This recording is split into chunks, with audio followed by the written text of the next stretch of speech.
건우 들어왔니?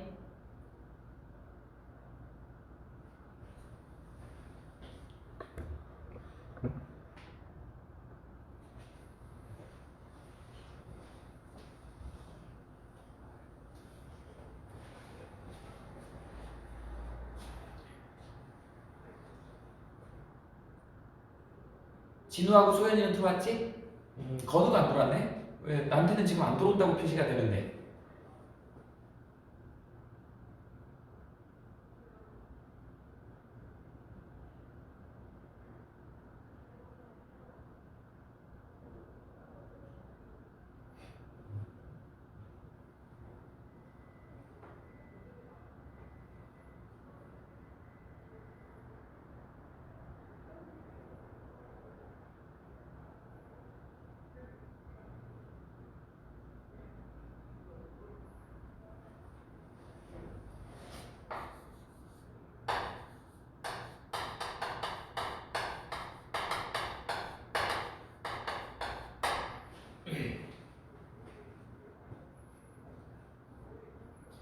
우리 지금 어쩔 수 없음이 이렇게 온라인으로 해야 되는 상황이다 보니까 우리 시험범위 이제 그동안 문제풀이 많이 했죠.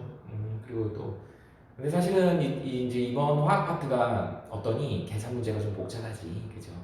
그래서 실제로 선생님이 옆에서 보면서 같이 풀어주고 그러기도 해야 되는데 또 개개별로 누가 어떤 문제를 어려워하는지도 잘 모르는 그런 상황인데 근데 보통 일반적으로 어려워하는 건 다 어려워하더라고요. 그렇긴 한데 일단 오늘 이렇게 만났으니까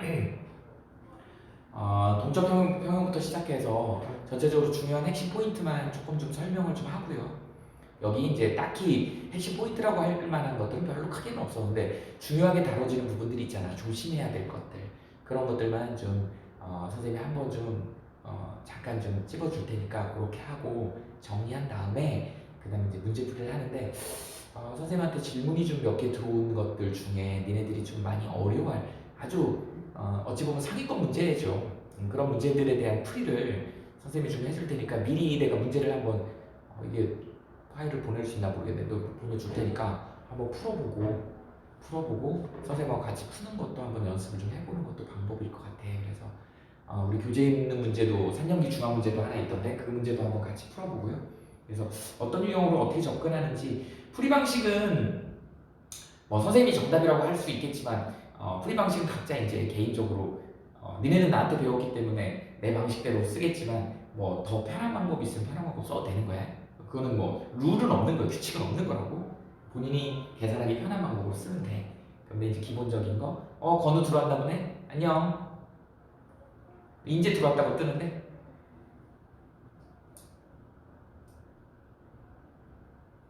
잘 들리니? 자, 들리면 손 좀 들어봐.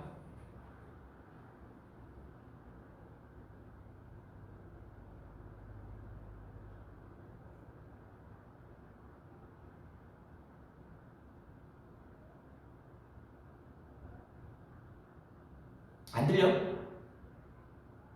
들려, 안 들려? 안 들리는 거야, 혹시? 들려요? 굉장히 시간차가 많이 나는구나. 소연이는 어때? 잘 들려?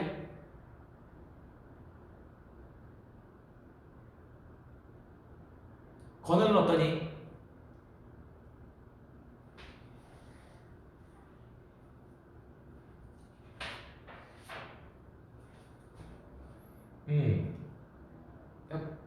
건우 들어왔구나. 그래. 자, 이제 시작해보자. 자, 우리 이제 동적형부터 니네 교재에도 있어. 교재 보면서 해도 좋고 따로 필기해도 좋고요. 뭐 필기할 것까지는 없어. 이번 단어는 계산 문제 위주로 많이 나오기 때문에요. 동적형에서 이제 우리가 화학평형이 나온다 했지.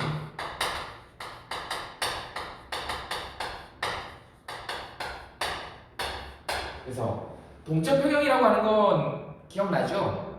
선생님이 금붕어 얘기해줬잖아. 금붕어 몇 마리였지? 5마리, 8마리였나?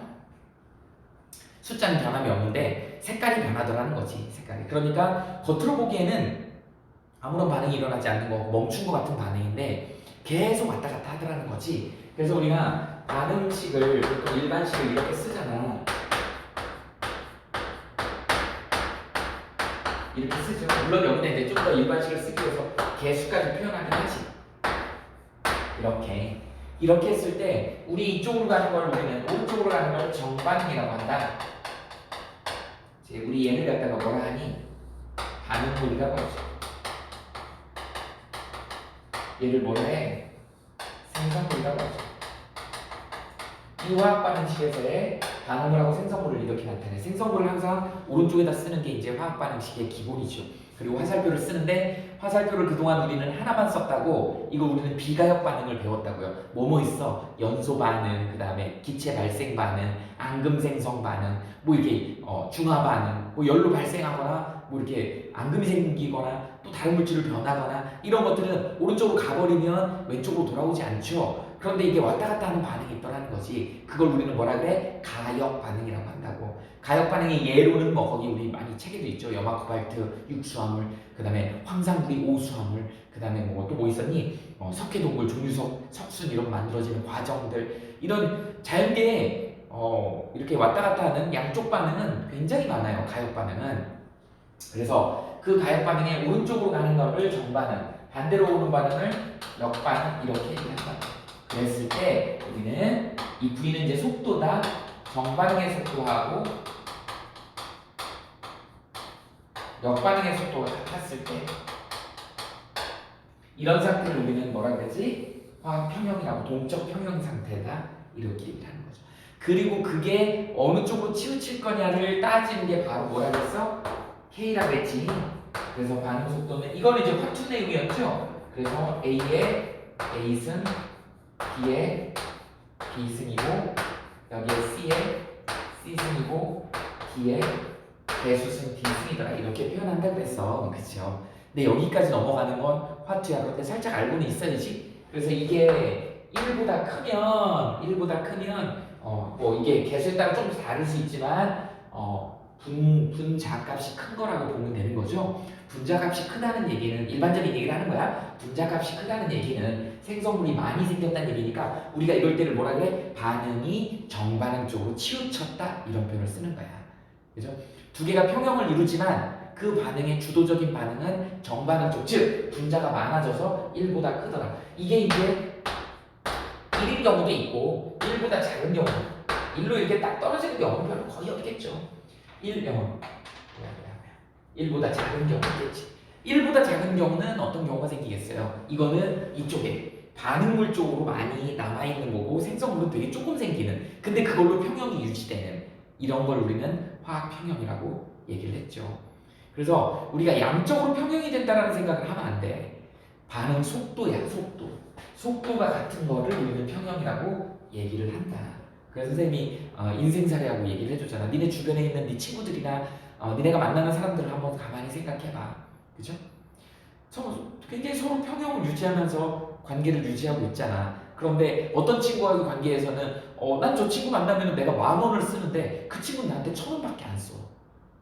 그럼에도 불구하고 그 관계가 유지가 되잖아요. 그러니까 이게 우리 같으면 10,000원 이렇게 써야지 유지될 것 같지만 그렇지 않아. 내가 10,000원이나 써. 걔는 1,000원밖에 안 쓰는데 그래도 이게 유지가 되는 이런 게 바로 화학 평형이다. 동적 평형이다. 그런데 그 평형의 치우침은 분명히 어느 쪽이 있다. 그게 정반응 쪽으로 치우칠 거냐, 역반응으로 치우칠 거냐, 그걸 이제 우리가 알고 있으면 나중에 공장 같은 데서 이 반응을 이용해 가지고 생성물을 더 많이 만들어내는 조건 같은 걸 찾을 때 이 화학 평형을 이용하는 거예요. 그게 이제 화투에서 다뤄지는 내용이다. 화원에서는 딱 그 정도 수준까지만. 그러다 보니까 어떻게 되니? 생성물은 이렇게 생기고요. 그 다음에 반응물은 농도가 이렇게 되지. 이렇게 되더라고요. 그래서 선생님이 두 분 나눴죠? 요 부분이 지금 여기가 농도거든. 농도 변화가 별로 이제 없죠? 변화 별로 없지? 변화 별로 없지? 이렇게. 이런 상태를 우리는 뭘 한다? 동적 평형 상태다라고 하는 거죠. 이때 만약에 이걸 갖다가 속도로 나타내면 어떻게 된다 했니? 속도로 나타내면 반응물은 이렇게 되고 생성물은 이렇게 되겠지. 그래서 반응 속도가 같아지는 요 지점, 요 상태를 우리는 뭐라 그런다? 평형이라고 얘기를 한다. 그 중에 이제 평형 중에 가역 반응, 비가역 반응은 이제 너무 잘 알죠, 니네. 그 중에서 우리는 가역 반응을 따질 거야. 가역 반응 중에 거기 나와 있는 염화 코발트 육수화물 비밀 편지 있지. 그다음에 황산구리 오수화물 이런 애들 한 이틀 동안 가열하면 흰색이 된다 그랬죠. 근데 공기 중에 꺼내면 다시 물이 들어가고 다시 파란색이 되는 거야. 그 다음에 뭐 석회동굴 이런 것들 좀 오랜 시간 거치지만 평형이 유지가 되더라라고 하는 가역 반응이 유지가 되더라. 그때 그 가역 반응 중에 우리가 이제 주로 다루는 게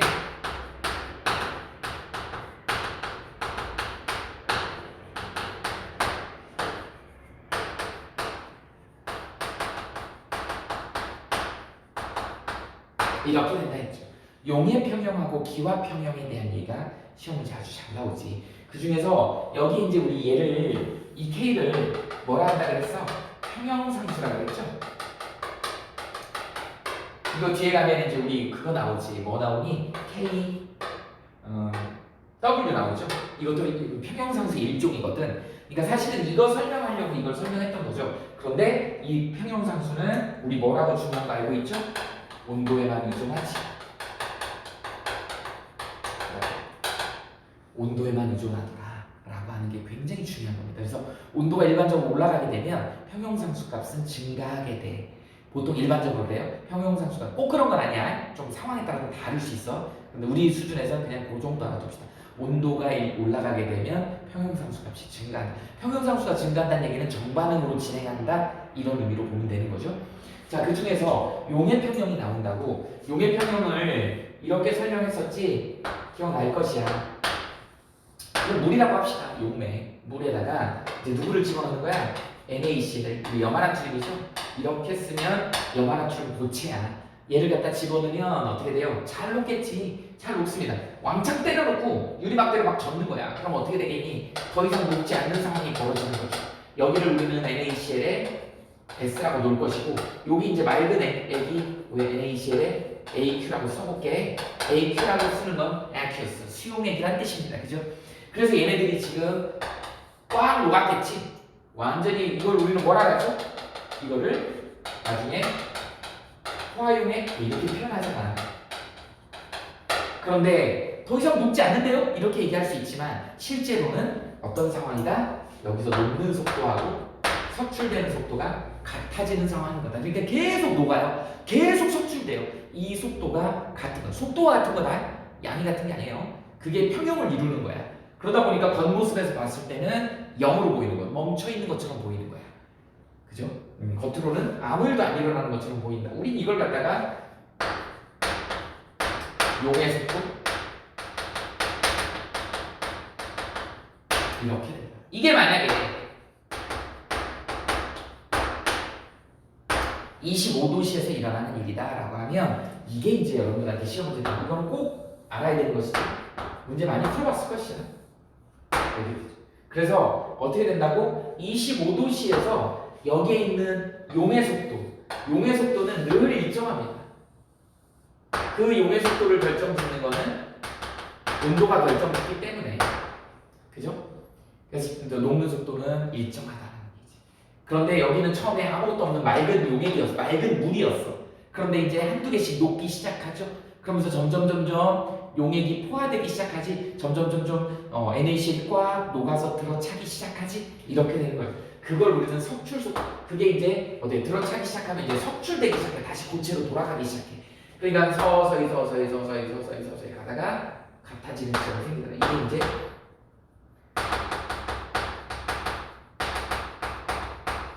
석출 속도가 되더라는 거지. 이거 되게 중요한 겁니다.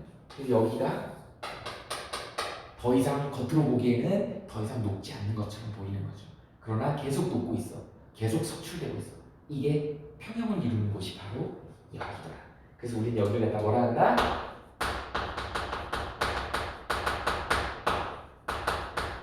동적 평형 상태다. 이렇게 얘기하는 것입니다. 자, 그러면 선생님이 온도 중요하다 그랬죠? 온도를 여기서 얼마로? 50도씩 올렸다고 했다. 이 상태를 50도로 올리면 어떻게 되겠어요? 니네 고체 용해도는 무슨 반응이야? 흡열 반응이야. 맨 뒤에 가면 열출입 반응 나오죠? 흡열 반응이야. 우리 기억나잖아. 니네 그런 적 없니? 라면 끓이다가 라면 끓 먹으려고 정수기 뜨거운 물 이렇게 받는데 찬물 받아가지고 스프 하나도 안 녹은 경우 있지? 그러니까 커피 같은 거 탈 때 찬물 부어갖고 커피가 안 녹는 경우 있지. 그래서 고체가 물에 녹으려면 뜨거운 물을 부어야 돼요. 그 얘기는 뜨거운 물의 온도를 열을 흡수해서 녹아야 되기 때문에 고체의 용해 반응은 흡열 반응이다. 그래서 열이 필요한 거예요. 그러다 보니까 온도를 높여줬어요. 그럼 어떻게 돼? 용해 속도가 증가하겠지? 증가하니까 당연히 온도를 높여주면 얘가 용해 속도. 자, 그래서 온도에 따라서 용해 속도가 달라지더라는 거지. 온도를 올려주게 되면 용해 속도가 이만큼 올라가더라. 용해 속도는 항상 일정해야 된다 그랬어. 그러고 나서 이제 녹기 시작하면 다시 속출되지. 속출되면 애는 또 다시 이렇게 새로운, 그러니까 속출 속도도 증가하게 되겠지. 온도가 올라가게 되면. 무슨 얘기인지 알겠어요? 그래서 이렇게 증가하게 된다. 그래서 결국 또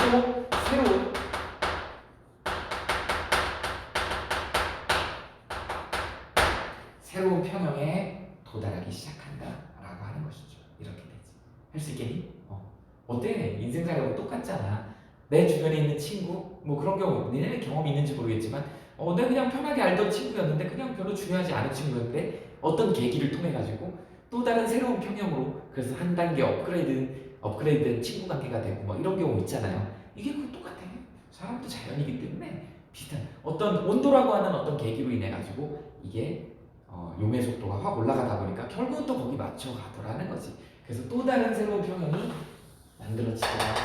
그래서 이쪽에 보면 평형상수가 우리가 이제 온도 의존성이 있다라는 표현을 쓰는 거예요. 그래서 온도가 올라가게 되면, 그래서 나중에 우리 KW 계산해보면 KW 주어준 문제 1 곱하기 10의 마이너스 14승이 25도일 때잖아. 근데 25, 50도, 100도 이렇게 올라가게 되면 KW 값도 올라가게 되는 거죠. KW 값이 올라가게 되면 마이너스 로그를 붙이는 거니까 pH나 pOH 뭐 이런 값들은 떨어지게 되지. 반비례 관계 있으니까 그런 느낌을 여러분들이 좀 알고 있어야 된다. 그런 게 이제 문제에서 물어보는 포인트들이지. 됐어요? 그 다음에 이제 기화평형. 기화평형은 뭐냐면 기체화되는 거지. 기체화되는 거. 그래서 증발하는 거잖아. 그래서 증발하고 우리가 보다 끓음, 기화의 대표적인 기화의 두 종류를 이렇게 나누죠. 증발하고 끓음. 이게 이제 화학2에서는 굉장히 중요하게 나와. 이 뭐에 대한 얘기로 나오냐면 증기압력이라는 걸로 나옵니다. 증기압력이란 말 자체가 화투기 때문에 화원에서 잘 다뤄지진 않지만 그래도 살짝 알고는 있어야 된다. 자, 그럼 이거 두 개를 한번 비교해 볼 거야. 자, 우리 증발은 그냥 표면에서 액체 표면에서 그냥 증발하는 거야. 끓음은 액체 내부에서 끓어가지고 나가는 기화되는 거지. 조금 다르지. 그래서 이걸 좀 전문용어로 쓰면 얘는 대기압이 증기압력보다 클 때 우리 증발이라고 하고, 대기압이 증기압력보다 작을 때, 그러니까 밑에서 끌어올리는 더 훨씬 압력이 센 거야. 대기압보다 센 거야. 와, 우리 눈에 보이게 불불 끓는 것처럼 보이는 거죠. 이 증기압하고 대기압이 같아지는 이 점 있죠? 우린 얘를 갖다가 우리는 뭐라고 한다? 기준 끓는 점이라고 얘기하는 거죠. 그냥 끓는 점이라고 안 하고 기준 끓는 점이라고 하는 건 뭐냐면 대기압 기준에서 끓는 점인 거야. 우리가 물은 100도씨에서 끓는다 그러면 틀린 말이다 원래. 100도씨에서 끓긴 해. 언제? 1기압일 때. 그래서 항상 기압이 표시가 돼야 돼. 그래서 물은 1기압일 때 100도씨에서 끓는다. 이게 정답이에요. 이제 100도씨에서 무턱대고 끓는 게 아니야. 기압이 달라지면 끓는 점의 온도가 달라지기 때문에 우린 그런 걸 기준 끓는 점이라고 얘기를 한다. 그래서 대기압하고 증기압이 같아지는 그 끓는, 그래서 물은 그때가 100도다. 이렇게 1기압일 때. 그래서 이제 어떻게 되니? 똑같습니다. 액체가 이렇게 있다 그러다. 여기 이제 이 액체 물질이 여기 이제 뭐 예를 들어서 이렇게 투명한 랩 같은 걸로 이렇게 씌웠다 그러다가 초반에는 여기가 진공 상태였어. 그럼 어떻게 될까요? 여기 이제 온도도 얘도 이제 또 온도가 중요하지. 특정 온도에서 여기서 이제 어떻게 된다고? 기화된다는 얘기죠. 그래서 이제 여기에 이걸 우리는 뭐라 그래? 증발 속도라고 얘기를 할 거야. 이거 위로 날아가는 걸 우리는 뭐라고 한다? 증발 속도. 결국은 평형이라고 하는 건 V, 뭐 있어? 응축이겠죠? 다시 여기로 들어오는 애가 있다라는 것이지. 물론 이것도 역시 양이 아니야. 속도야. 그러다 보니까 여기에 기어 나온 애들이 좀 있겠지.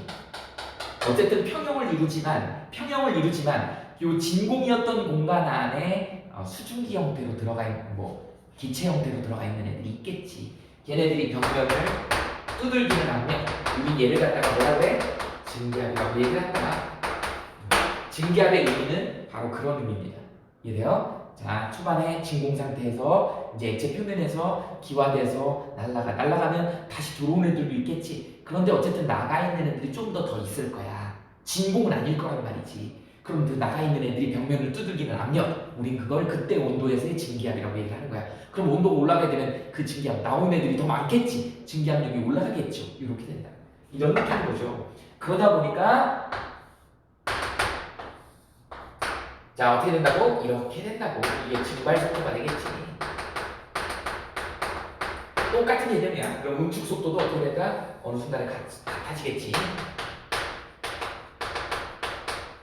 우리 이런 경우를 우리는 뭐라고 한다? 평형이라고 얘기를 한다. 얘도 똑같습니다. 어떻게 된다고? 온도를 높여주게 되면 얘를 갖다 50도로 올려주게 되면 얘가 올라간다고. 그럼 또 다른 평형이 도달한다고. 그래서 여기에 또 다른 평형이 되는 거죠. 이렇게 해서 그러다 보니까 평형상수가 온도 의존성을 갖다가 온도에 따라서 달라져 온도가 올라가게 되면 평형상수가 증가하더라 라고 하는 게 사실 이 점이 가장 핵심 포인트죠. 그리고 이제 뭐 가역반응, 비가역반응 종류 알아두면 되고요. 그래서 이렇게 정리하면 동적 평형 부분은 쉽게 어떤 문제도 웬만한 문제들 다 풀 수 있을 겁니다. 이렇게 해결하면 돼요. 자, 그 다음 나오는 게 지금 이거 뭐 필요한 사람 캡처. 굳이 필기까지 할 필요 없고요. 캡처해.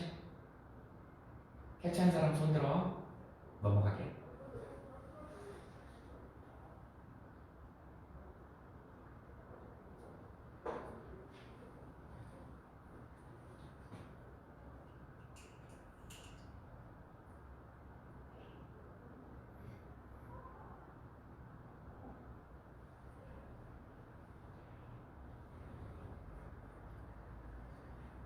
그리고 지금 교재를 수능 특강 선생님이 손글씨 쓴 거 교재를 주문해 놨거든. 그거를 이번 주 금요일 늦어도 금요일 정도는 학원에 도착할 것 같은데 주말에 소연이 같은 경우는 주말에 오죠. 주말에 안 오는 학생들 같은 경우는 주말에 엄마를 시키던 니네가 오든 니네가 와서 받아가세요. 받아가서 집에서 좀 문제 좀 풀어보고 거의 뭐 니네 집에서 생활할 거 아니야. 그치? 요새 저기 스터디 카페도 갈 수 있니? 스터디 카페는 어떻게 되니? 거기도 집합 금지인가?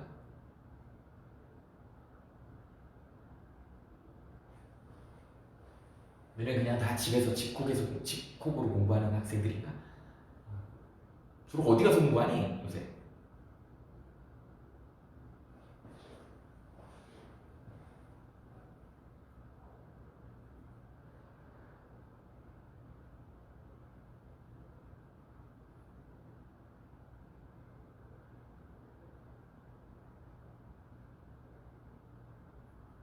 대답이 안 올라와.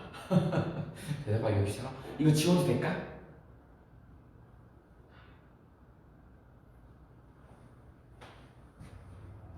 다 캡처했어? 지운다.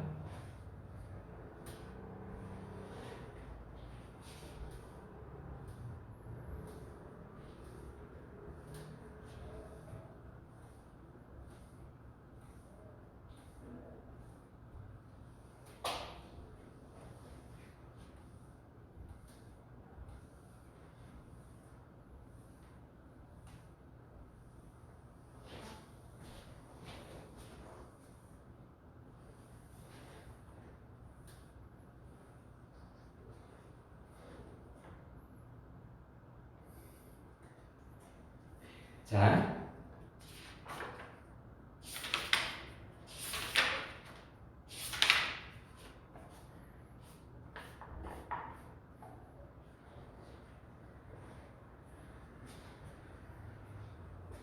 자 이제 또 시작해 봅시다. 이제 뭐에 대한 얘기를 하면 물의 자동 이온화하고 그 다음에 이제 산염기 정의 중에 브랜세드 로리 정의가 이제 자주 등장을 하지. 그 얘기가 같이 연계가 되거든. K값 때문에 평형상수 때문에. 그래서 그거에 대한 얘기를 좀 할 건데요. 일단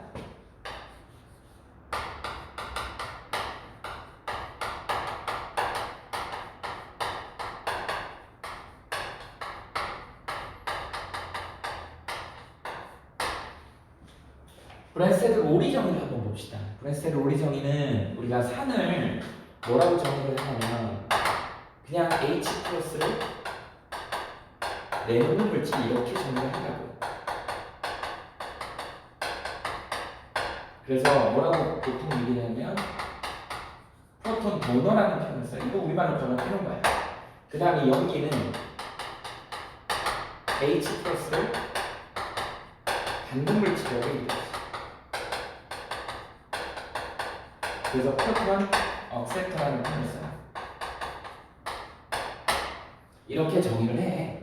그런데 이렇게 정의가 나온 이유가 뭐라 그랬니? 이제 아레니우스 정의에서 수용액에서 H 플러스를 내놓는 걸 산, 수용액에서 OH 마이너스를 내놓는 걸 염기 이렇게 정의를 했는데 애매한 애가 하나 나온다 그랬지? 누구니? NH3죠.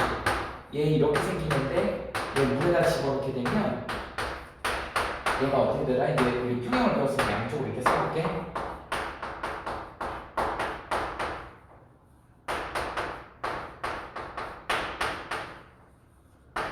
이렇게 되더라는 거지. 물에다 집어넣었더니 OH-가 나왔어. 이게 나오면 우리는 염기라고 얘기할 수 있는데 가만히 들여다보니까 얘가 여기서 나온 것 같은 느낌이지. 근데 그 전에 우리 아레니우스 정의에서 물은 중성으로 배웠거든. 산도 아니고 염기도 아닌 중성물질이라고 배웠단 말이지. 그런데 이 물에다가 암모니아를 넣었더니 암모니아 기체를 넣었더니 OH- 염기성을 가진 애가 나오더라는 거지. 그러면 이걸 염기라고 할 거야? 이걸 염기라고? 이거 원래 중성이라고 알고 있었는데 우리가. 그렇다고 암모니아가 조금 애매해요. 그치? 쥐가 OH를 갖고 있지 않잖아. 그래서 여기서 정의가 바뀌기 시작한 거야. 그래서 이 브랜스테드 로리 정의가 사실은 여기서부터 출발한 거죠. 그래서 얘를 우리는 뭐라고 하나? 브랜스테드 로리의 염기다 이렇게 얘기할 거야. 그러니까 NH3는 암모니아는 산염기 정의 아레니우스 정의에서의 염기가 아니야 이제. 그죠? 조금 더 확장을 해야 돼. 그래서 나온 게 바로 뭐야? 브랜스테드 로리의 염기더라. 됐죠? 그래서 이제 얘를 쓰게 되면 우리 이렇게 쓰잖아. NH3에 H2O에 얘가 이제 이렇게 해가지고 NH4 플러스에 OH 마이너스다. 그러면 얘 입장에서는 H를 받았기 때문에 H를 받으면 얘가 염기라고 정의할 수 있는 거라 그랬지. 얘 입장에서는 H를 줬지. 산이 있죠. 이렇게 산염기. 그다음에 얘가 이쪽 반응으로 왼쪽으로 가려면 H를 줘야죠. 그래서 얘가 산염기고 H를 받아서 이로 갔지. 얘 염기가 되는 것이지. 이렇게 해서 브랜스테드 로리는 양쪽에 다 산염기가 이렇게 있는 것이야. 그러다 보니까 어떻게 된다고? 여기에 산과 염기 관계, 그 다음에 이쪽 마주보고 있는 이렇게 산과 염기 관계 있죠? 이런 관계, 이런 관계를 우리는 뭐라고 한다? 짝산, 짝염기 관계에 있다. 짝이야 짝. 지금 바로 여러분들 머릿속을 한번 그려보세요. 우리 엄마 아빠 한번 생각해봐. 짝이잖아.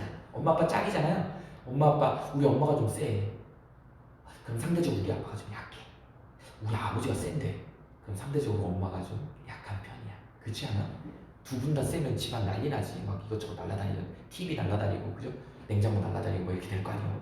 근데 이게 평형을 유지하려면 한쪽이 세면 한쪽은 약하게 돼 있어요. 그래서 짝산 짝염기 관계에서 짝산이 강산이면 그거의 짝염기는 약염기가 되는 거야. 반대로 짝산 짝염기 관계에서 염기가 강염기면 그거의 짝산은 약산이 되는 거야. 하나가 세면 하나는 약할 수밖에 없는 것이죠. 이게 유지가 되는 거. 이게 이제 평형에서 나온 얘기입니다. 그죠? 이렇게 알아두시면 되고요. 그 다음에 브랜스테드 로리 정의에서 이제 주로 나오는 게 이 K값하고 같이 연결돼서 나오는 게 이가해산, 삼가해산 이런 거라 그랬죠. 이가해산 하나만 예를 들어줘 볼게. 이런 경우는 다 대부분 평형이 유지되려면 대부분 다 약산에서 이루어집니다. HCl 같은 애들이 이렇게 쓰지 않아. HCl이나 황산이나 질산이나 염산 이런 애들은 이걸 쓸 수가 없어. 왜? 그냥 다 100% 가버리기 때문에. 그래서 나중에 강산하고 약산의 pH 계산 방식이 틀리다 그랬잖아요. 그게 이 K값에서 나오는 거거든. 자, 그래서 탄산은 대표적인 약산이야. 신맛이 안 나잖아. 여러분들 콜라 사이다 먹어봐. 신맛 안 나죠? 그게 탄산이야. 굉장히 약산이야. 그래서 탄산은 이렇게 생겼다. 그러다 보니까 얘가 한국에 쓸게 이렇게 된다. 이렇게 된다. 그죠? 근데 뭐 느낌으로 얘기하면 얘가 한 10만 개 있다. 용해간에 탄산의 화학종이 10만 개가 있다 그래봐. 그럼 처음에는 0이겠지. 나중에 얘가 한 개 정도 생겨. 얘 2개 생기겠다. 얘 한 개 생겨. 그럼 얘는 얼마 남을까? 99,999개, 일십, 백, 천만. 이렇게 끊어야지. 99,999개는 탄산으로 존재하는 거야. 수소하고 탄산이온으로 되는 건 2개 하나밖에 안 생기는 거야. 이 평형이 이렇게 치우쳐 있는 것이지. 어쨌든 평형이잖아. 그런데 K값이 굉장히 작겠지? 왜? 대부분 반응물로 있잖아. 그냥 생성물이 되게 조금 생겼잖아. 이런 것도 우린 평형이라고 얘기를 한다고. K값이 굉장히 작은 평형이다. 이렇게 되는 것이죠. 이렇게. 그래서 우리가 이제 이거 화투에서는 평형함수를 쓸 때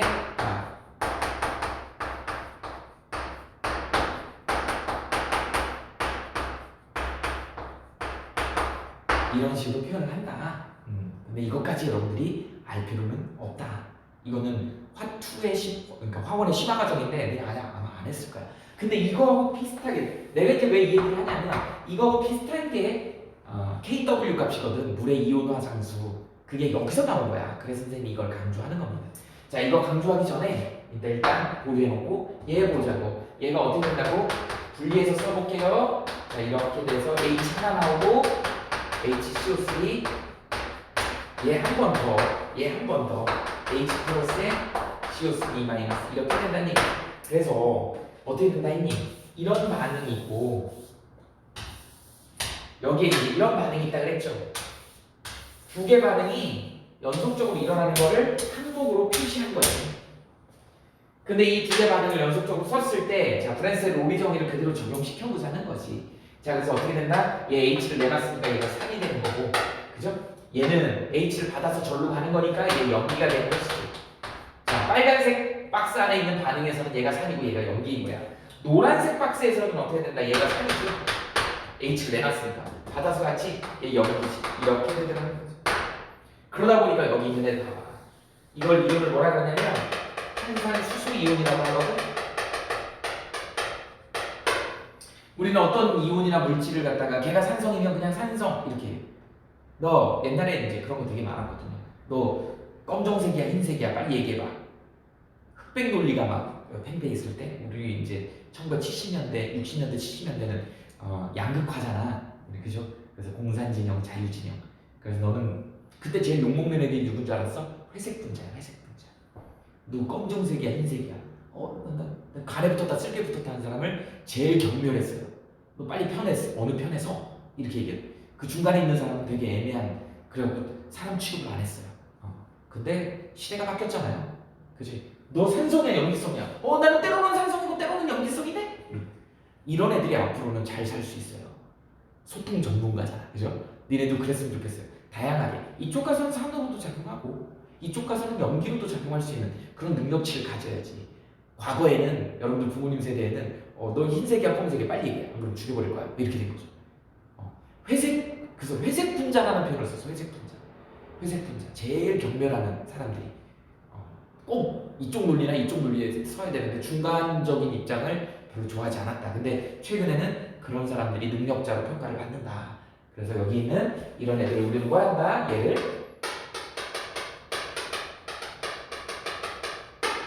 양쪽성 물질이라고 한다. 그런데 이 양쪽성 물질이 될 수 있는 조건은 어때야 된다고요? 약산이나 약염기의 중간 산물이겠지. 강산 강염기는 안 돼요. 한쪽 역할밖에 못해. 그런데 약산 약염기의 중간 산물인 이런 애들은 이쪽으로도 반응하고 이쪽으로도 반응하기 때문에 양쪽성은 같더라. 이게 이제 확장돼서 가는 게 어떻게 가는 거야? 그래서 물이 양쪽성을 하는 거야. 물이 그래서 중요한 거야. 니네 무슨 시약이라든지 아니면 무슨 약 같은 거 보면 거기 주의사항 써 있잖아. 뭐 눈에 들어갔을 때는 이게 염기성 물질이기 때문에 눈에 갔을 때는 우리가 배운 대로 한다면 산성으로 넣어야 되잖아. 그럼 눈알 익어요. 산염기 중화 반응 때문에. 뭐라고 써 있어? 다량의 물로 희석해라 이런 말 나오잖아. 왜? 내가 이게 산성 물질이 들어갔다 그러면 다량의 물이 염기 역할을 하는 거야. 양쪽성 역할. 염기가 들어갔다. 그러면 물을 다량 넣으면 물이 산성 역할을 해서 그걸 중화시켜줘요. 물이 제일 효과적이야. 근데 물은 뭐예요? 산도 아니고 염기도 아니잖아. 근데 강한 산을 만났을 때는 약한 염기로 작용해. 강한 염기를 만났을 때는 약한 산으로 작용해. 그래서 물이 되게 중요한 거예요. 그래서 물 같은 걸로 씻는 거잖아. 문제 생기면. 그게 바로 그러다 보니까 물은 뭐라 그랬어? 약산 또는 약염기가 될 수 있는 조건을 갖고 있는 것이야. 그래서 물이 자동이온화를 한다는 것이죠. 그래서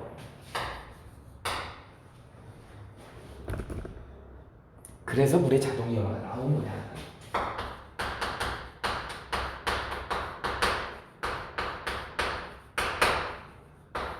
물을 가만히 놔두면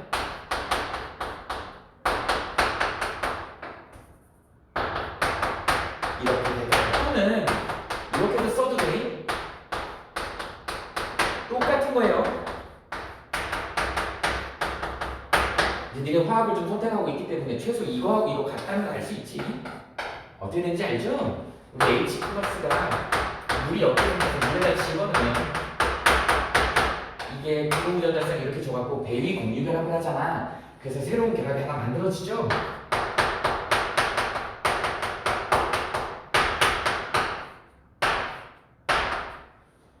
암모니아 구조가 되는 거잖아요. 그죠? 그래서 암모니아 구조.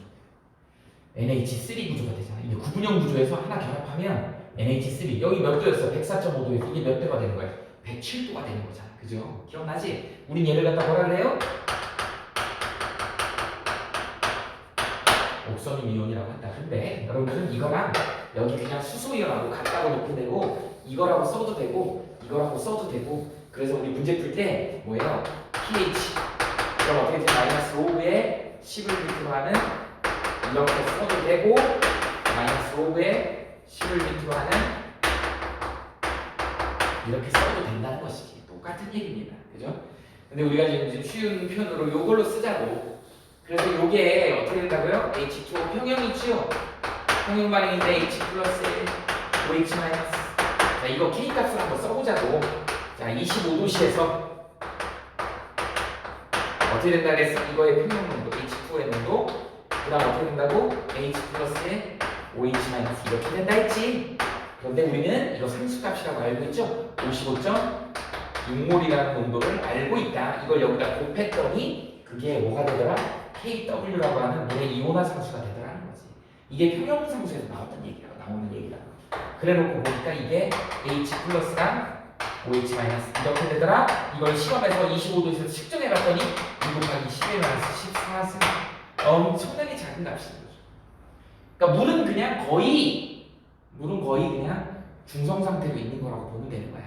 그런데 여기서 이제 강한 염기가 들어오잖아. 강한 염기가 들어오면 얘가 나서서 일을 하는 거야. 내가 나가 처리할게. 이렇게 되는 거죠. 약한 염기가 강산이 들어오면 얘가 나가서 내가 처리할게. 이런 적게 나오지만 얘네들이 나가가지고 중화 반응을 시켜주는 그런 거. 그러다 보니까 중성일 때는 얘가 얼마씩 들어있는 거야? 10에 마이너스 7승씩 들어있다는 것이지. 그래서 이게 14까지다 보니까 우리가 기준이 1에서부터 14까지 나오게 된 것이야 사실. pH라고 하죠. 그리고 중간에 있는 7이 중성이 된 거고 이거보다 앞에 있으면 산성, 이거보다 뒤에 있으면 염기성 이렇게 표현을 하게 된 것이죠. 됐어요? 이런 내용입니다. 그래서 우리 책에 브랜스테드 로리 정의하고 그 다음에 이 물의 자동이온화가 같이 나온 거야. 그래서 수용액과 관련된 거 우리가 지금 시험 문제 다루는 건 다 수용액이잖아. 수용액에 관련된 건 전부 다 이 물의 자동이온화에 적용을 받는다. 그러다 보니까 얘를 갖다가 이제 어떻게 되니? 이거 니네 뭐 해야 되냐? 뭐 별로 그렇게 중요하진 않은데 다 아는 얘기잖아. 자, 캡처할 사람 캡처하세요. 다 니네 노트 필기 한 거고 선생님 한 번씩 수업했던 거긴 한데 진우는 안 했나? 한 거 같은데. 권우도 했지. 캡처했니? 그 다음에 요렇게 캡처하세요. 이 정도는 니네 머릿속에 들어있을 거라고 생각이 들어.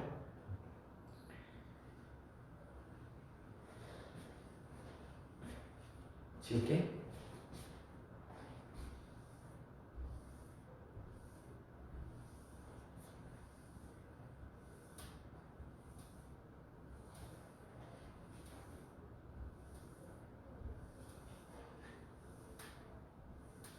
한번 그냥 쭉 다 아는 내용이긴 하지만 한번 쭉 머릿속으로 정리한다 생각하고 들으시면 될 것 같아요.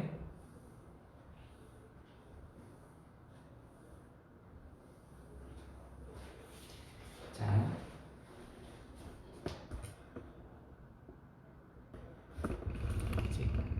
그래서 자, 어떻게 된다고? 우리 이제 KW를 우리 이렇게 쓴다 했지?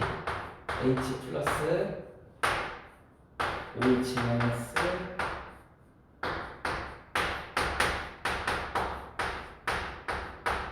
이렇게 쓴다고요? 여기서 되게 중요한 게 뭐 있다고?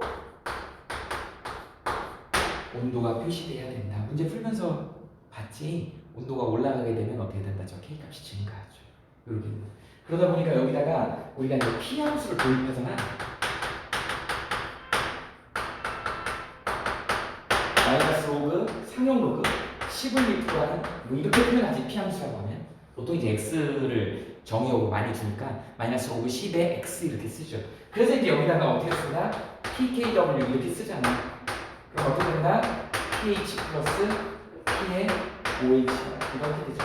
이거 계산하면 얼마 나와야 돼? 14가 나온다. 이거 뭐 거의 공식적으로 알고 있잖아. 얘. pH하고 pOH, pKW는 14더라. 이렇게 되죠. 그래서 이제 우리는 뭐 해야 돼요? pH를 또 구하잖아.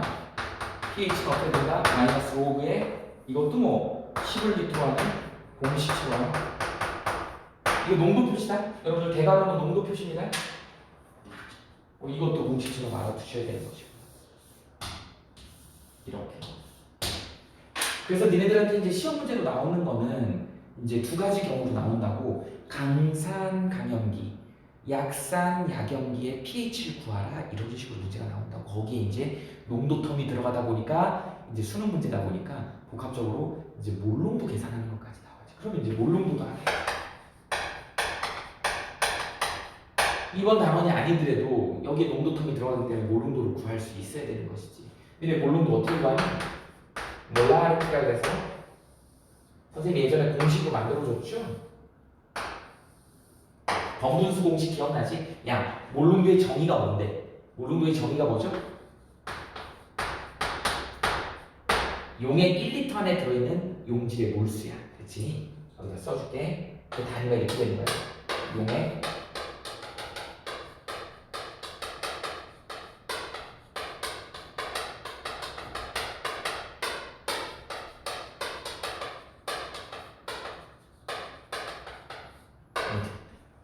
그래서 몰 퍼 리터가 되는 거야.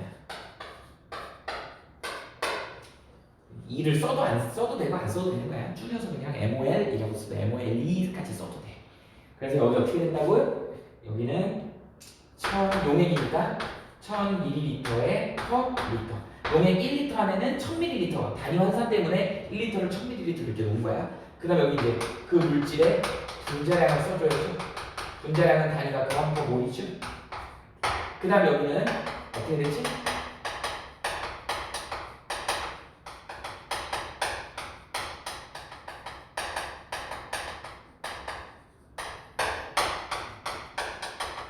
이렇게 되죠. 여러분들은 이 공식을 갖다 놓고 구하면 되는 거야. 여기다 지금 화를 볼래? 자, 밀리리터 사라지죠? 그램 사라지지? 남은 거 뭐만 남아? 몰 퍼 리터만 남죠. 이게 몰농도야. 그래서 여기다 대입하면 몰농도 계산할 수 있습니다. 그래서 몰농도 집어넣고 해서 이제 우리는 뭘 구해야 된다? pH를 구한다.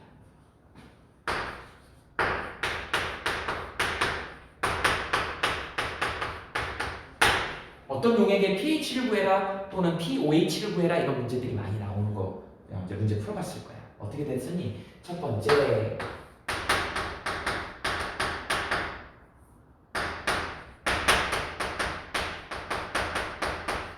두 개 다 예시를 적어줘 볼게. 다 이미 알고 있을 수도 있고요. 또 혹시 또 모르는 수도 있기 때문에 선생님이 해주는 거야. 자, 뭐 예를 들어서 0.01몰 HCl 있다 해봐.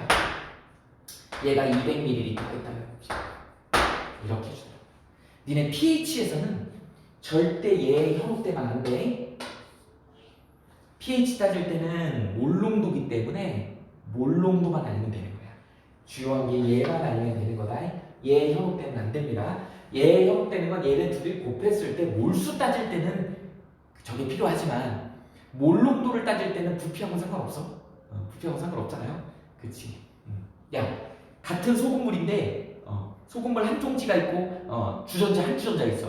그거 찍어 먹어봐. 똑같은 짠맛이야. 농도 똑같아요. 양이 많다 그래갖고 뭐 더 진한가? 아니죠. 물론 그 안에 소금의 양은 더 많이 들어있지. 양이 많으면. 그건 몰수의 개념이야.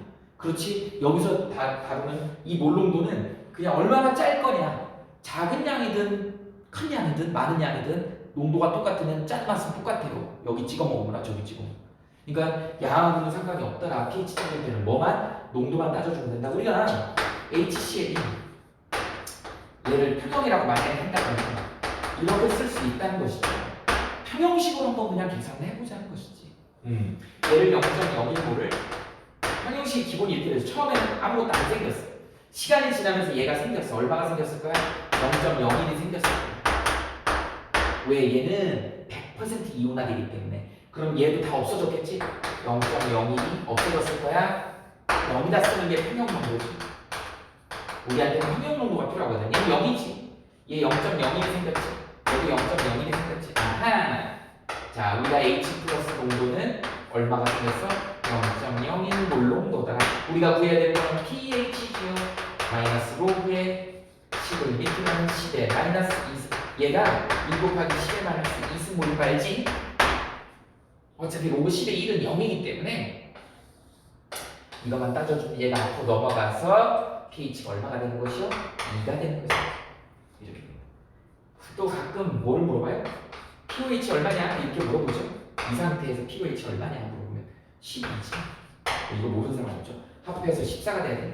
그럼 여기 조건은 항상 25도씨라고 하는 조건을 주어줘야지 이게 가능한 얘기지.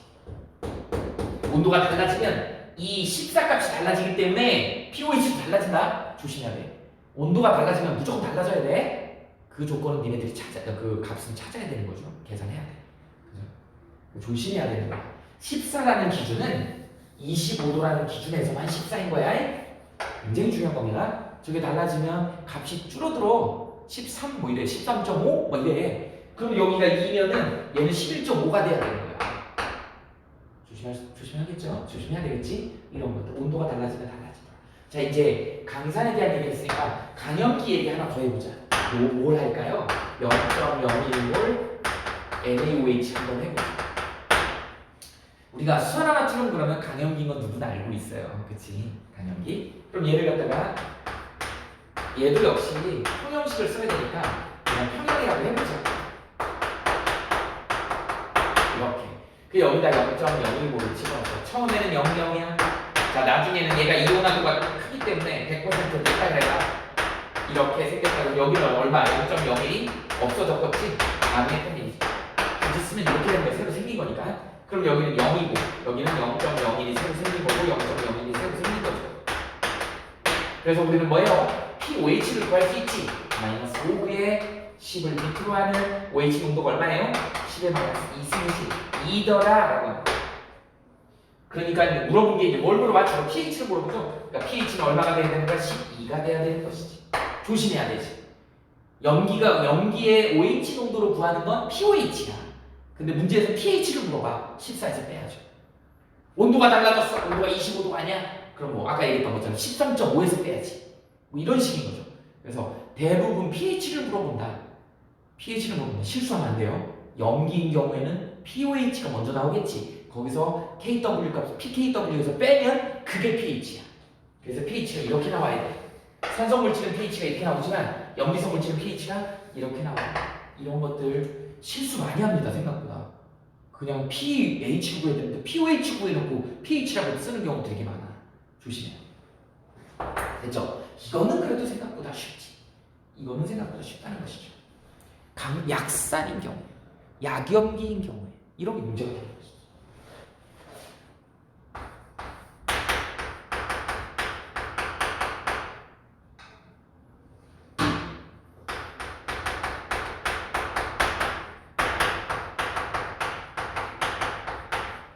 이건 바로 공식에 집어넣으면 안 되는 것이야. 바로 공식에 집어넣어. 어떤 약산의 대표적인 애가 누가 있어요? CH3, C5 뭔지 알죠? 섹스는 10초 얘도 평형이지. 자, H 플러스가 여기 얘가 H 플러스 아니? 그리고 CH3 C55 마이너스 이렇게 생겼어. 이렇게 됩니다. 그래서 H를 내놨다 그래서 얘를 산성물질이다라고 얘기를 하는데 얘가 만약 예를 들어서 0.01몰이다 해봐. 그리고 처음에 0.0이야. 그런데 얘가 굉장히 약산이란 말이지. 얘 10,000개, 100,000개 집어넣으면 1개 생길까 말까 해. 그러다 보니까 얘 이온화도를 예를 들어서 100개 넣었을 때 하나 생긴다면 그냥 예를 들고자. 그러면 이온화도가 100분의 1이야. 그러니까 얘가 얼마가 되겠어? 0.0001몰이 생기겠지. 0.0001몰이 생기겠지. 그럼 여기 마이너스 0.0001몰. 왜? 1대 1이니까 이만큼 생겼으면 얘가 이만큼 없어졌겠지. 이렇게 표현하는. 그러면 이제 평형 농도가 어떻게 되는 것이지? 여기가 0.09인가? 0.9분이 이렇게 돼야 되나? 그죠? 그 다음에 여기는 0.000, 0.000 이렇게 되는 거야. 이렇게. 그래서 우리 이것만 필요하면 되잖아요. 여기서 이제 K 값을 구하는 거는 0.0099분의 여기에 0.0001의 제곱이지. 이게 K 값이라고. 근데 이건 화투라고. K 값 구하는 건. 그치? 이것까지 구할 필요는 없고요. 혹시 학교에서 여기까지 배웠다 그러면 구해도 되는 거야. K 값 구하라는 문제가 나올 수도 있어. 심화과정까지 가르쳐주는 학교가 있을 수 있어. 여기까지는 화투 내용이다. 우리는 뭐 구하면 된다? pH 구하면 된다. pH는 어떻게 되니? 마이너스 5에 11m로 하는 그 다음에 어떻게 된다고? H 플러스 이렇게 된다 했잖아. 마이너스 5에 11m로 하는 얘 여기다 집어넣으면 되죠? 얼마? 1 곱하기 10에 4서 얼마가 되는 거죠? 4가 되는 거죠. pH가 됐어. 그러니까 똑같은 농도를 넣었음에도 0.01도를 똑같은 애를 집어넣었음에도 불구하고 여기서는 그대로 그냥 2지만 여기는 0.0이지만 이온화도가 달라갖고 이게 이만큼의 평형을 이루기 때문에 이게 pH가 얼마가 돼요? 4박. 그럼 pH가 얼마겠어요? 11였죠. 이렇게 됩니다. 그럼 역으로 똑같이 약염기인 암모니아도 해보면 똑같은 느낌이야. 그래서 OH 구한 다음에 POH 구해서 PKW에서 빼면 그게 pH가 되는 거야. 이렇게. 얘가 똑같은 방식으로 해갖고 POH가 4가 나왔다. 그럼 pH가 얼마 나와야 돼? 10이 나오겠지. 염기성이지. pH가 10이면 이렇게 된다. 이게 바로 이제 pH를 구하는 방식이다. 어렵지 않아요. 이게 이제 물의 자동 이온화 포함해가지고 우리가 이제 pH를 구하는. 그런데 pH 구할 때 강산하고 약산이 다르더라. 강염기하고 약염기가 다르더라. 이온화도가 들어가야 되는데 이온화도 자체도 사실 화투 내용이야. 그래서 그 조건에서 분명히 이게 약산이고 또는 약염기고 이게 이온화되면 이 정도 된다는 게 주어져요. 그렇게 놓고 계산을 해야 되는 거야. 그래서 pH 구한 다음에 pOH를 물어보면 pKW에서 빼면 되는 거야. 그런 건 뭐 너무 잘 알 것이고. 자, 필요한 거 스케일을 한번 해보세요. 해키.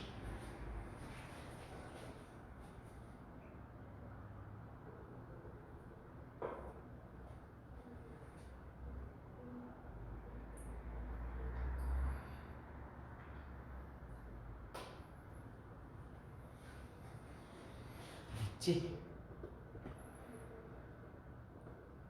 우리 3명 다 너무 조용한 사람들이어갖고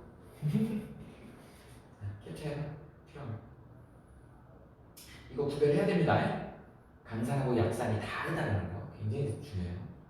그러니까 문제를 딱 봤을 때 이게 강산이냐 약산이냐를 먼저 판단을 해야 돼. 그 pH 문제는. 그리고 접근해야 돼.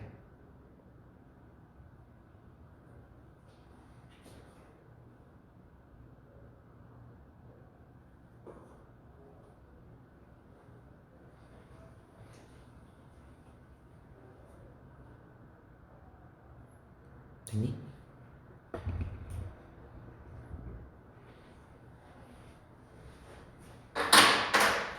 소연이 시험이 언제냐?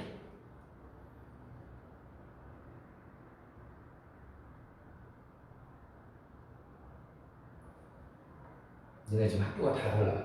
소연이가 가락이고 건우가 동북이고 진우가 보성인데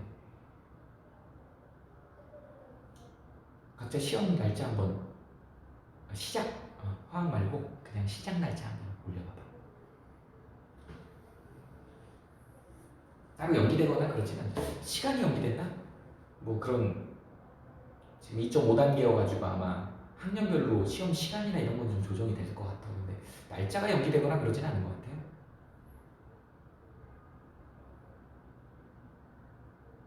소연이는 23일.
진우가 되게 빠르구나. 그치? 14일, 23일이면 거의 한 주 차이 나네.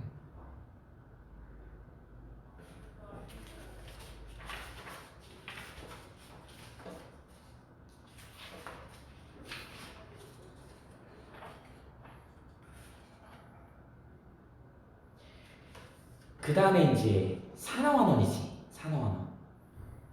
그 다음에 이제 산화환원 다음이 중화반응.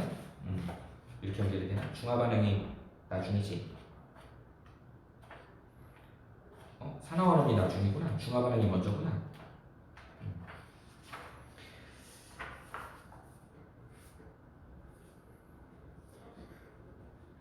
중화반응은 니네 이제 기본적인 것들은 다 알잖아. 그래서 결국은 중화반응에서는 알짜리온식을 쓸 수 있어야 된다. H 플러스 OH-가 물이 되더라. 1대1로 반응해서 열이 발생하더라. 그러다 보니까 어떻게 됐었니?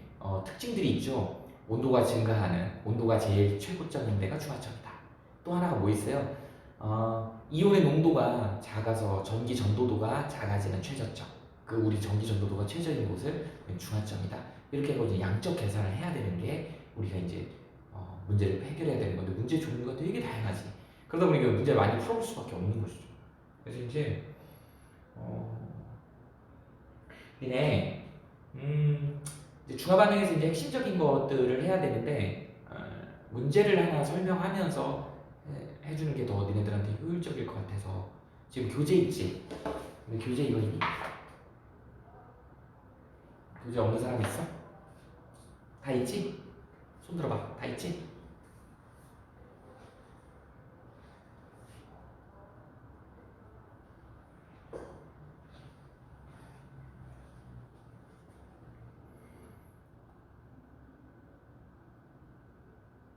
야, 그래도 그동안 뭐 거의 근 1년간 선생님이 마스크를 쓰고 수업을 하다 보니까 선생님도 이렇게 선생님이 지금 난 보이거든? 내가 이렇게. 근데 선생님도 선생님 얼굴을 제대로 본 적이 없는 거야. 맨날 가려서 이렇게. 선생님이 이렇게 생겼었잖아. 그렇지? 니네도 선생님 얼굴 잘 못 봤지? 마스크를 열고 수업하니까 훨씬 호흡도 편하고 또 얘네들한테 또 웃는 모습도 많이 보여줄 수 있을 것 같아서 그래서 좋은 것 같아 선생님은. 뭐 장점이 있네 또, 그치? 자, 그래서 너네 페이지 22페이지 한번 펴볼래? 22페이지 우리 교재로 여기 스텝 2에 1번 있죠. 이게 생각보다 질문이 많이 나오더라고. 물론 푼 사람도 있겠지만 요걸 한번 그냥 같이 풀면서 양적 계산이 이런 거다라는 느낌을 좀 알았으면 좋겠다라는 거지. 그래서 한번 쌤이 같이 한번 풀어보는 걸로 그렇게 한번 진행을 해보자고요.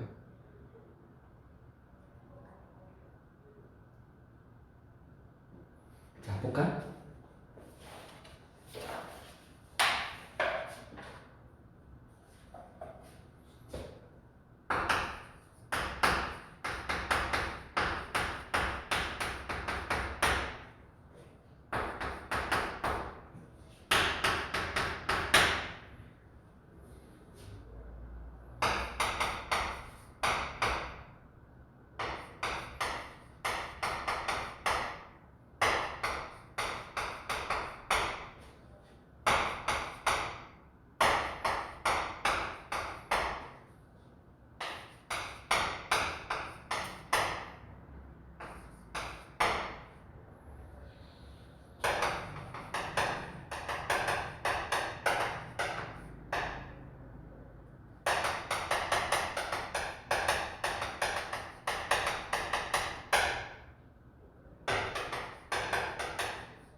지금 문제가 이렇게 나왔네.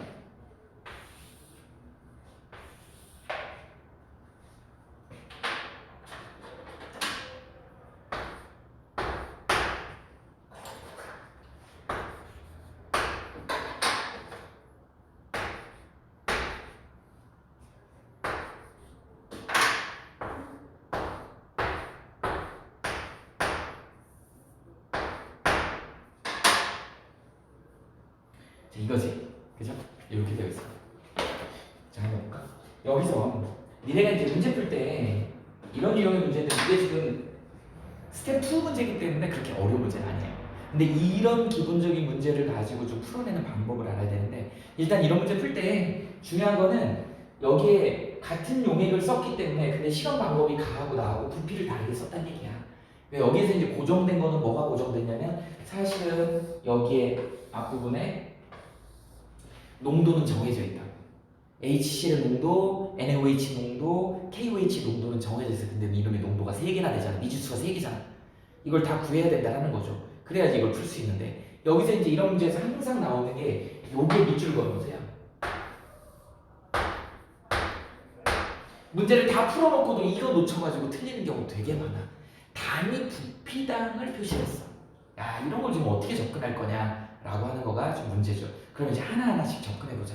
우리한테 주어진 게 양이온이래. 양이온이래. 최소한 니네 3년기에서 이게 양이온인 건 알지 않냐? 이것도 모른다 그러면 큰일이야. H 플러스 양이온이야. Na 플러스 양이온이야. K 양이온입니다. 그죠? K 플러스 양이온입니다. 양이온이 세 종류며 여기 딱 보니까 양이온만 표시했어. 세 종류야. 별, 세모, 동그라미 세 종류. 그러니까 저기 있는 세 가지가 다 표현이 된 거지. 이 얘기는 무슨 얘기일까요? 세 가지가 다 표현됐다는 얘기는 저건 무슨 얘기일까? OH가 다 죽었다. OH가 다 죽었다.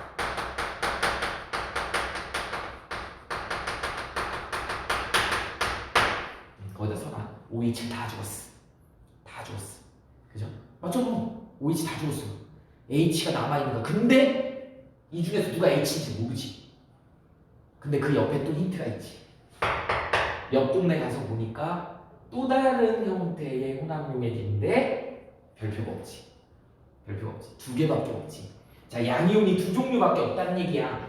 양이온이 두 종류밖에 없으면 얘는 뭐밖에 없는 거야? Na 플러스하고 K 플러스가 들어있다는 얘기죠. 무슨 얘기 알겠니? 이렇게 된다. 할 수 있겠어? 됐지? 그럼 이게 지금 NA가 K가 누가 세모고 누가 동그라미인지 아직 몰라요. 여기서 우리가 알아낸 사실은 얘가 H 플러스라는 사실만 알아냈어. 맞아요? 자, 그럼 이제 그러면 H 플러스가 하나 남았고 OH 마이너스가 4개가 죽었어. 말이 되냐? 자, 그럼 원래 H 플러스가 5개 있었단 얘기네. 자, H가 5개 들어갔는데 OH 4개 죽이고 하나 남았네. 이 얘기죠. 그리고 OH는 2개씩 있었던 거네. 그러면 첫 번째 실험을 기준해서 선생님이 이 방식 되게 중요하다고 그랬죠. 몰롱도는 부피분의 몰수를 하겠지. 부피분의 몰수를 하겠지. 부피분의 몰수를 하겠지. 여기다 나는 어떻게 쓸까? 곱했을 때 5개 있었다. H가 5개 있었다니까? OH 4개 죽고 H 하나 남았으니까. 이렇게. 그 다음 OH는 2개씩 있다니까? 2개씩 있어요. 근데 10에 2개니까 10에 2 있으면 20에 2가 있는 것이지. 이렇게 농도가 정해지는 거야. 미지수가 3개임에도 불구하고 벌써 이걸로 선생님이 농도비를 구해버린 거지. 이런 작업을 할 수 있어야 되는 거죠. 그러니까 이 문제가 알고 보면 쉬운 문제지만 이걸 찾아가는 과정이 있죠. 이 과정이 중요해요. 이런 유형의 문제들은 다 이런 식이에요. 이런 과정으로 찾아가는 거야. 하나하나씩.